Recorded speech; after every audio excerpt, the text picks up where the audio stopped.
Un hadith qui est très très marquant en la matière, c'est qu'il y avait deux personnes. Allah subhanahu wa ta'ala dit qu'il y aura deux personnes qui seront en enfer, et Allah subhanahu wa ta'ala va faire sortir ces deux personnes-là.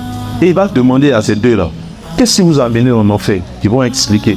Pourquoi l'enfer était super difficile? Ils vont expliquer également à quel point c'était vraiment compliqué, l'enfer, bon, c'est le feu, c'est les chaînes, ils vont tout m'expliquer. Et Allah subhanahu wa ta'ala dit, mais c'est à cause de vos propres actions que vous êtes arrivés là-bas. Donc vous devez la retourner. Et les deux vont avoir une réaction contraire. Il y a un qui va mourir pour rebâtir en enfer. Et puis il y a l'autre qui va rester là en train de regarder Allah subhanahu wa ta'ala. Et puis Allah subhanahu wa ta'ala demande à celui qui est en train de courir, il va dire, reviens, tu viens de décrire comment l'enfer était.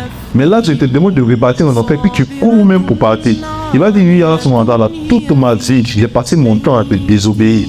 Aujourd'hui, tu me demandes d'aller en enfer. Moi, je ne veux pas te désobéir, donc je cours pour y aller. Allah subhanahu wa ta'ala va dire, à cause du fait que tu m'aies respecté, retourne et puis va au paradis. Allah subhanahu wa ta'ala va demander maintenant à celui qui est resté sur place. Donc, toi, tu as fait toute ta vie, là, tu m'as désobéi. Ici encore, tu me désobéis, tu es parti en enfer du papa.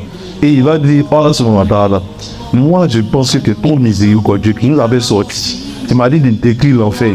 Et puis, tu as me fait rentrer encore, moi, ça m'étonne. Allah subhanahu wa ta'ala va dire, à cause de l'opinion que tu as eue de moi, toi aussi rentre au paradis. Ça signifie que si tu penses qu'Allah subhanahu wa ta'ala est miséricordieux, là, au jour de la résurrection, tu vas trouver Allah subhanahu wa ta'ala miséricordieux. Il faut avoir cette belle bonne opinion d'Allah subhanahu wa ta'ala, de vous dire qu'il est le pardonneur, il est le miséricordieux, quel que soit vos péchés là. Si vous revenez à lui avec un cœur sincère, sans avoir associé quelqu'un à lui, il va vous pardonner ce péché là.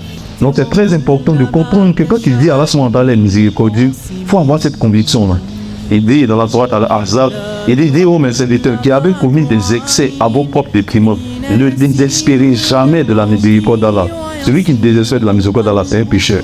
C'est-à-dire que quand tu es en train de faire un péché, et puis tu désespères encore de la miséricorde d'Allah, tu es en train de faire un deuxième péché encore sans le savoir. Donc il ne faut jamais désespérer de la miséricorde d'Allah. Donc il dit quoi? Dis aux mes serviteurs qui avaient commis des excès à vos propres dépriments, ne désespérez jamais de la miséricorde d'Allah, car Allah est le pardonneur, car Allah pardonne tous les péchés, c'est lui le pardonneur, le miséricordieux.